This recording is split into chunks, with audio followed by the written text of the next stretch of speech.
Hi, this is Danielle Daws for UnityTV. I'm showing you a card today that uses some of my favourite techniques. The first technique that I want to show you is creating a background with a non-background stamp. I'm using Flip Flop Happy, which is one of the Stamp of the Week stamps, and I'm going to be creating a background using VersaMark on this Bazzill Cardstock cardstock in Peanut Cluster. Now the reason I'm using VersaMark is it just gives a really beautiful complementary finish. You can't see it here, you will in a minute when I use my heat tool. But there's a trick to using VersaMark. If you put your Stamp-A-Ma-Jig tool straight over where the VersaMark was before, you'll smear it. But with the plastic, if you put the plastic template over the top, you can wipe that clear afterwards. So that's what I'm doing all the way through. So one of the tricks to being able to use VersaMark with your Stamp-A-Ma-Jig is to make sure that you always have the plastic over the fresh VersaMark. Now VersaMark stays sticky for quite a while, so in between this you're going to want to wipe off the template, as you can see right here, and also to use your heat tool if you've got one, just to speed up the process. As you can see there, that's how it's going to look when it's finished. So now that I've got that part dry, I can put my tool over the top and now continue on with creating the rest of the background. So you'll be able to see here the difference between the freshly pressed down VersaMark, which you can barely see, and the dried VersaMark. So the trick is to just make sure that you've got your Stamp-A-Ma-Jig tool, the black part, that is over dried portions of your images, that you don't put it over the wet part, because the VersaMark will smear and it really doesn't look too good. One of the reasons that I really love my Stamp-A-Ma-Jig tool is because you can create so many awesome backgrounds with stamps that aren't necessarily designed for that.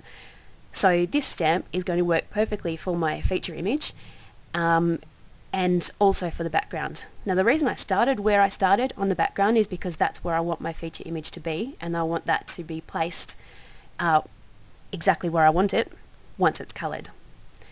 So now on to, again, some more Bazzill cardstock. This is Buttermints, and with Memento Tuxedo black ink. And now I'm just going to be colouring that with Prismacolor pencils. Now with Prismacolor pencils, even with a small image, you can do lots of really interesting effects, mostly with shadows. As you can see here, I'm just going from light to dark and then back to light again. So starting with the lightest shade, here I'm using aquas, and then where the shadows would fall, going in with a deeper shade of aqua, and then going in with black. So I'm very careful with black. You don't want to take that too far, because it can be difficult to get rid of. And then once the black is down, I'll go back with that deeper shade of aqua and start spreading that through. So with using the Prismacolor pencils over the black, I use very small circular motions just to drag the black into where the aqua is, if that makes sense. So it will just soften that black quite a bit. As you can see there, the shadows are starting to take shape, and then I'll go back over the top with the lightest shade of aqua. One of the things I love about using Prismacolor pencils is working with shadows and highlights. And as you saw with the black pencil, that can create some really effective shadows, but the white pencil can do a brilliant job at creating highlights, but it doesn't actually make it white. Often with a white pencil you'd think that it is going to create a section of white on your image, but with these pencils it doesn't, because they are blending together. So as you can see here with the white, it's just lightening it just a touch, and it really helps to blend those colours together. So don't be afraid to get out your white pencil and start blending with it. If you go too far, you can always go back with a deeper shade of whichever colour you're using. And that's pretty much putting on the shadows and highlights for that pair of shoes. So the next ones I'm using yellows, and exactly the same process as with the aqua ones. I'm starting with the lightest shade of yellow, and then I'll go in with a slightly deeper shade of yellow where the shadows would fall.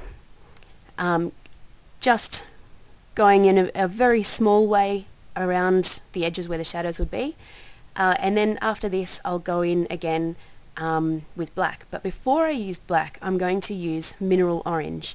Now mineral orange doesn't always look like it should belong in something like yellow, but it really adds a great deal of warmth to it, and it's a brilliant colour to use for adding shadows with yellows.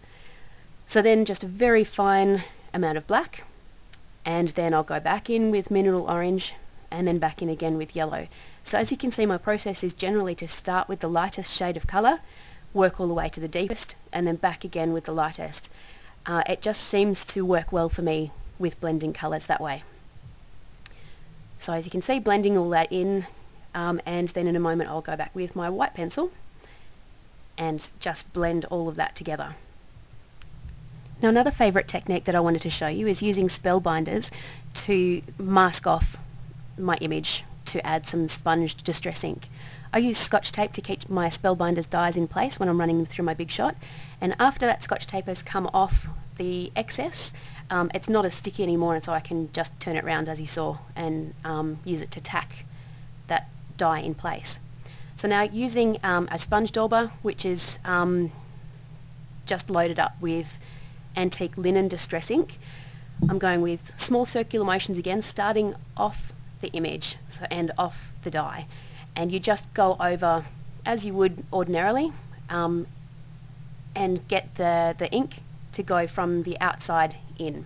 Now it probably doesn't look like there's much happening here, but when I take the die away you'll be able to see that it gives a really lovely subtle finish that I think really makes the image just pop. So as you can see there, the tape isn't sticking too much to the rest of the cardstock. And that's how the final image turns out. So I think that's really effective. So now all that's left to do is put my card together. Thanks for watching.